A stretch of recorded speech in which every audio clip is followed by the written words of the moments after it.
all the way caught up before we have Miss Carrie Baby on the show. I want to start off Kenny Burns' show with some information from the people, y'all. I had the pleasure of being introduced to this beautiful guest I'm about to bring up. Her name is Angela Benton, and she has some real information. Now, if you follow Kenny Burns like I think you do, you know I'm a conspiracy theorist in mine, and I'm a thoughtful one. I'm not just jumping off the deep end, but there are some 5G conversations that I'm into. There are some this is a virus so they can put a chip in our body. Not really, but really. And I think my next guest will help us get to some realizations about what's going on and how they gonna track us. This is a real thing, y'all. Listen, I said this. And then y'all can go back to Kenny Burns show episodes, Ball Alert show episodes. I done said it. I think it's bigger than just a virus. Without further ado, ladies and gentlemen, please put your hands together. I need the claps in the bottom, please. Please put the claps in the bottom for this dear person I'm about to bring to the stage. Her name is, oh wait, hold on, there we go. Wait a minute, Angela, I'm coming. Let me add you, and then let me turn you back.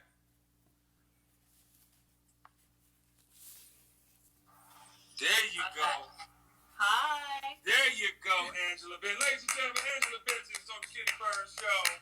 Thanks for having me. First off, Kenny, I didn't know you were a conspiracy theorist. Slightly. Not all the way. Okay. But I just know that there's bigger energy. Sure. Thanks for having me. Than we're actually knowledgeable of. Right. We'll say it like that. Yeah. And that's actually a good segue. I think a lot of people are hearing about contact tracing right now, and we're also hearing that the Black community is affected more. Right. And so a lot of people don't really know or understand what contact tracing is. Contact tracing is actually a methodology that people in public health use. What people are talking about now is actually mobile contact tracing, which happens on your cell phone. Right. So a ton of data that's being collected, your location. It's not just, and I think a lot of people think, oh, I don't share my location or I have my location turned off. There's a lot of data at the device level. Excuse me, I just want to interject. I tell people all the time, when they came out with the thumbprint and then your retina scan, this shit is not, I'm serious. This is, you got to think about these things. Exactly. So they have your fingerprint, they have your face. And for those that don't know, I've actually been in technology for almost 20 years. And my previous company really kind of disrupted the industry in terms of helping Black people actually get funding from venture capital investors. And so that was in 2011, and I helped Black founders raise a little over $47 million. So give a round of applause. Give a round of applause. Put the applause. Come on, put the applause. Thank you. So I've been in tech for some time. So I'm not somebody new that's coming in and just read an article at all. And so, I even posted a video of okay. So I even posted a video on my Instagram page showing you what your location data actually looks like. Wow. They have your longitude, they have your latitude, they have algorithms that predict the mode of transportation that you're in. So whether you're walking, whether you're on a bike, whether you're in a car, it even gets specific to like if you're in a two-wheeler. Right. So, we as Black people need to be aware of this because when contact tracing rolls out, it is going to roll out. There's no way to stop it. But when it rolls out, we need to be aware of this. And right. One of the things that is with lawmakers so that we can roll out a data privacy law. That's the scariest thing about this is, okay, yes, we need contact tracing to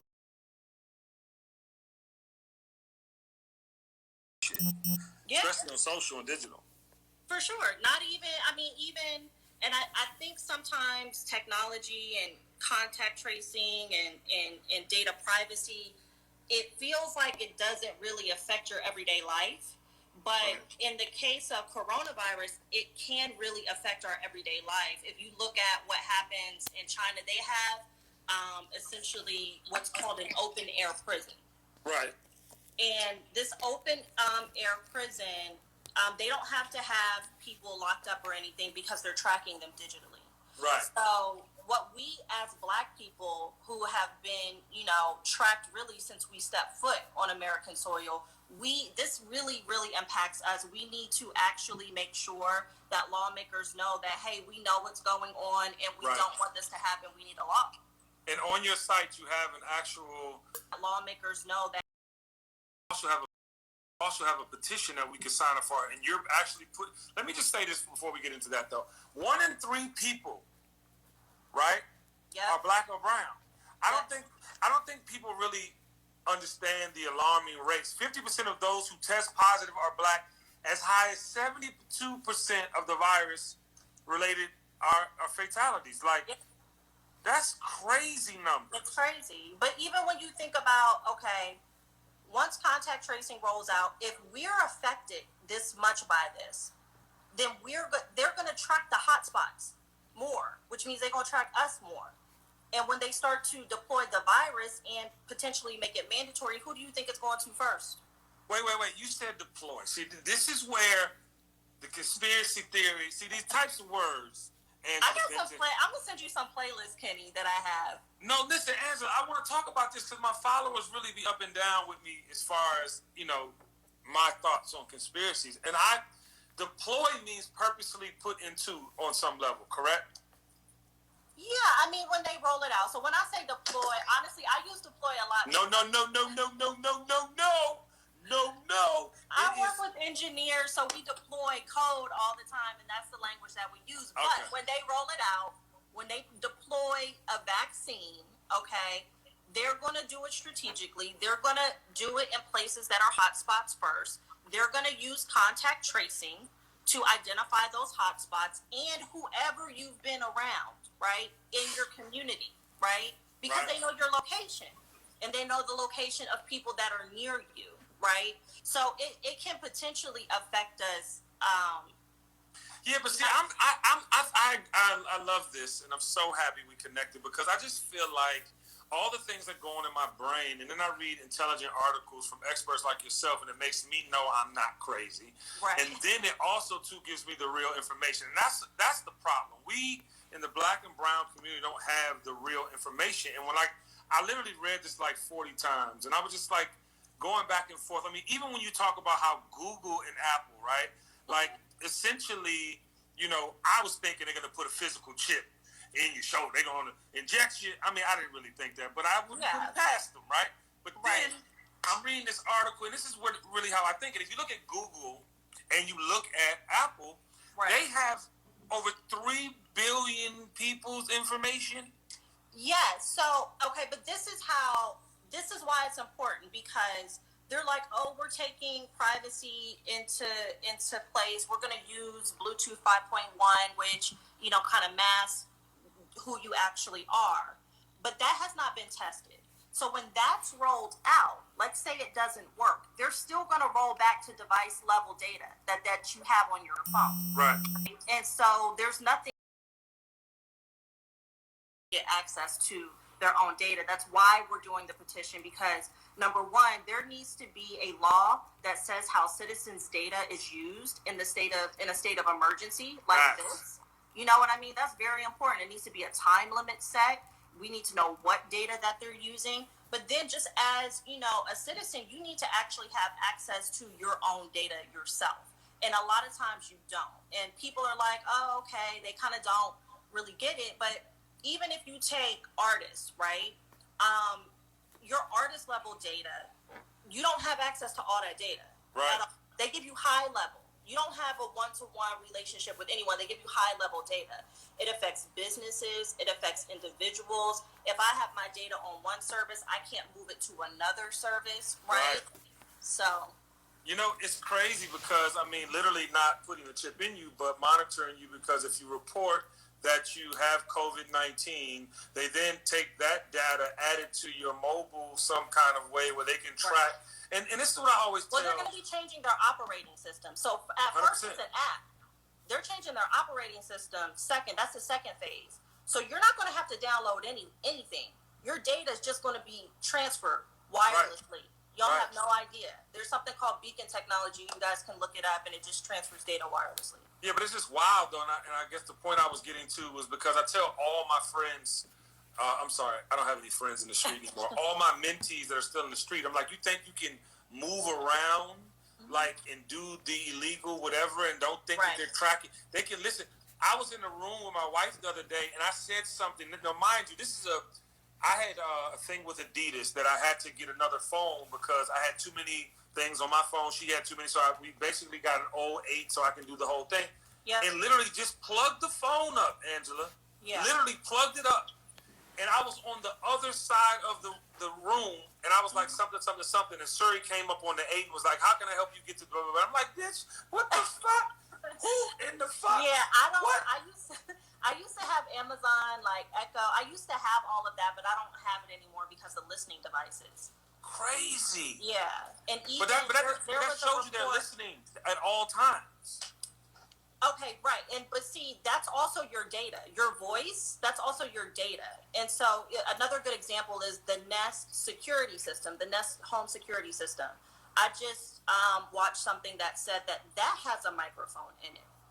But when you look at the schematics, like say you buy something and you roll out the little paper and it tells you how to hook stuff up, there's schematics, right? And it shows you this is here, it's a microphone here, it's a speaker here. There's no listing for a microphone in the schematics of it, right? And so all of that information that, a Nest is getting, your phone is getting, Google Home or Siri is getting, all of that's your data actually. Wow. Yeah, and so you need to actually have agency over that. You need to be able to control that. Right, especially for content creators, right? We have a lot of creatives that are on this live right now that follow both of us. And it's wild how much we actually produce content-wise and put out into the stratosphere. And when you sign up with these places, you don't own it anymore. They can use it. I mean, you own it technically, but you don't. But then they can use it for what they want to. They can take the touch points and the data, so forth and so on. So it's just wild. Like, you have it right the first time you don't own it. And when you sign the privacy policy, that box, you're saying that you don't own all of this. But I do think a lot of people are thinking like, okay, well, I'm going to just stop putting my image out there or whatever. No, Ring, which is the little doorbell thing that a lot of you guys know, Amazon acquired that company. Amazon is actually a big data company. They don't, and you guys, I'll send you some stuff about this, but Amazon. I mean, Jeff Bezos is worth an ungodly, amount of money more than everybody. They're $1 trillion company now. They're the most valuable company now. They have everybody's information.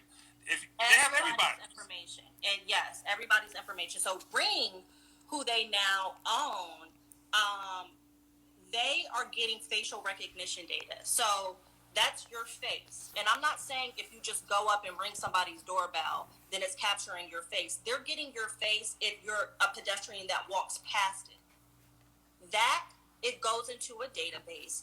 That is getting sold. This is all on record to local police. Crazy. Yeah. It is very... You know what's even psycho? It's like, back in the day, we would see all these movies. We'd go to the movies like, woo! And it's coming true. Like, it's coming true, yeah. The replacement for people with computers, just the whole thing is bugging me out. Right. Well, it's a slow process, right? It's a slow process to roll it out. And so rolling something out like contact tracing first without a data privacy law is kind of like the first introduction to this. They're going to use that like martial law. I saw you said that. Exactly. So next, without a data privacy law, it will be chips. There's a technology where you can hold your hand up and your credit card is linked to it and buy something. I don't want that, Angela. I don't want that. I don't want to be that. I don't want that. I don't either. I'm in technology and I love technology. I don't want it either. But I really do believe our community has the potential to be affected by this more on a lot of different levels. Like obviously what's happening now with 4 minutes left before we got to bring on Carrie. But I want to know some solutions. First and foremost, everybody on this live should go and follow Benton on Instagram and all her social media platforms. And you should also go and read this article. I put it up on my swipe on my IG stories to go read this because it's but you have some very intelligent answers at the end of it. And I want to share those before we go. Sure. Or things we could do. Sure. Yeah. So if you guys are interested in this, you can go to gotmydata.com. Very simple. We have videos there. Most importantly, you can sign the petition. Please share the petition. We have over 11,500 signatures so far. We've actually been contacted by people in public office. So this is a thing. People are hearing us and hearing our concerns, and we want to make sure that it's a law. Some of what I mentioned in the article is, of course, that Black people have been tracked for years, but this can be similar to what was called the Freedom Papers. Okay. The Freedom Papers were... I read that. Yes. The Freedom Papers were used when free slaves were out walking around in public. They had to show papers to show that they were able to actually be out and partake in certain things to enter, institutions. And they are already talking about doing something called immunity certificates. The immunity certificates will likely be digital in this app or on your phone. And so the next time, right, because this is a pandemic, this is not a one-time thing. There's going to be a second wave of this, right? And so once the second wave hits, there's a potential for that technology to be used so that we can get in and go do things in our everyday life. Very similar to the Freedom Papers, right? The second point that I'm making, again, specifically for Black people, is we all know of the Tuskegee Experiment. If you don't know, it's basically when the syphilis virus was tested and injected in Black people for 40 years as a vaccination, right? I want to fight. Now I want to fight, Angela. Now I feel violent. Don't feel violent, because we can take action, sign the petition. That's why we want our data, because when they start using our data to roll out vaccines, because we're affected more, it's going to come to our communities more, right? We don't want to be guinea pigs that are being tested on, and all of the vaccines are being accelerated right now. It typically takes 18 months for a vaccine to be approved, and that's not happening right now. Wow, you popping over there. I hear you ding-dinging. So they can find you at A. Benton. You know what? I'm thinking about something, Angela. Maybe we might need to do a Thoughtful Thursdays, Think Thursdays weekly, where we bring you on and you just give us somebody, because we need the information. The one thing our community does not have is the information. We need information, real information, not all the fucking memes and the Exactly. We do. I'm happy to. Just let me know. Well, ladies and gentlemen, give a round of applause to the beautiful Angela Benton. You are a pretty girl that rocks, and we appreciate your time. Thank you. Okay, my love. Bye. Y'all got to make sure y'all follow her now.